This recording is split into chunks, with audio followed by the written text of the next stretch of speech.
Okay, so we got the flooring out. Got all that done. You got a few spots. Looks like around the wheel wells. We're gonna have to do some repair. You can actually see daylight when it's daylight out there. This side here, I'm gonna have to replace looks like about one full sheet of plywood back there in the back. Maybe a little more than a half, maybe 2/3 of a sheet. Got a couple of low spots up here. The thing that concerns me the most is, remember I was talking about wanting to take all those panels down to see if we were insulated or not. Okay, well, so I took all those screws out, and all the screws were around the bottom and all the ones on the top. And the top was actually spot welded all the way down. So you're either gonna have to cut it right at the bottom with a grinder or whatever.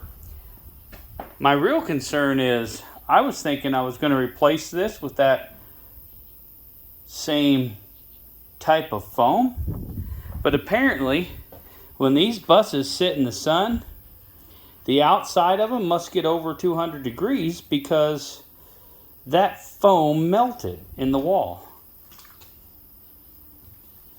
So I'm not going to replace it with that same type of foam. I'm going to have to take all of these lower walls down.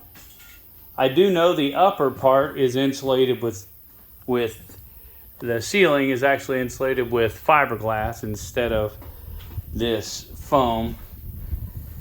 Anyhow, I'm a little confused on what I'm going to have to do here.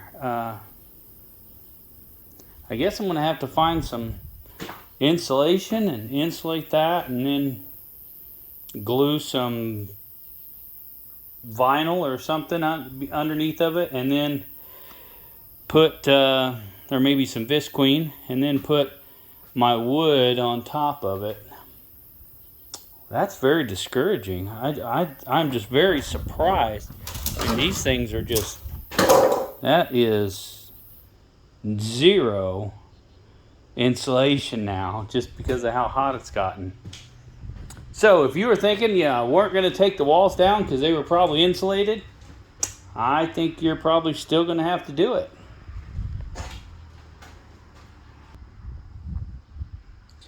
Today's work was about, I don't know, we probably got 3.5 hours, me and Margaret, working on it, just pulling the flooring out, getting all the screws and stuff pulled out. Actually, all of the bolts that I cut off, I just shoved those through, and I could hear those hitting the ground.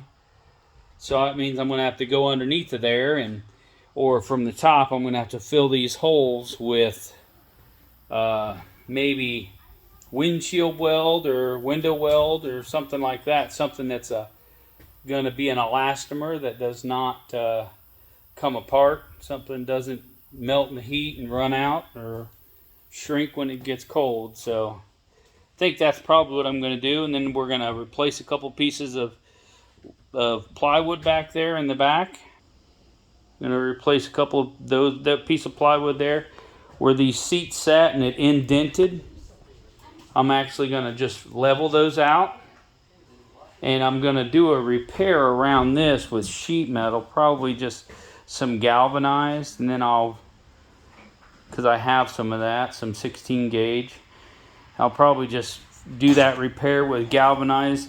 Then I'll seal it underneath on all the tires, and I'll seal it on the top, and we'll build a small box just to go over top of that on each 4 tires. Just wanted you guys to see what it was that I got there. Holy smokes. Hard time believing that stuff could melt, get that hot.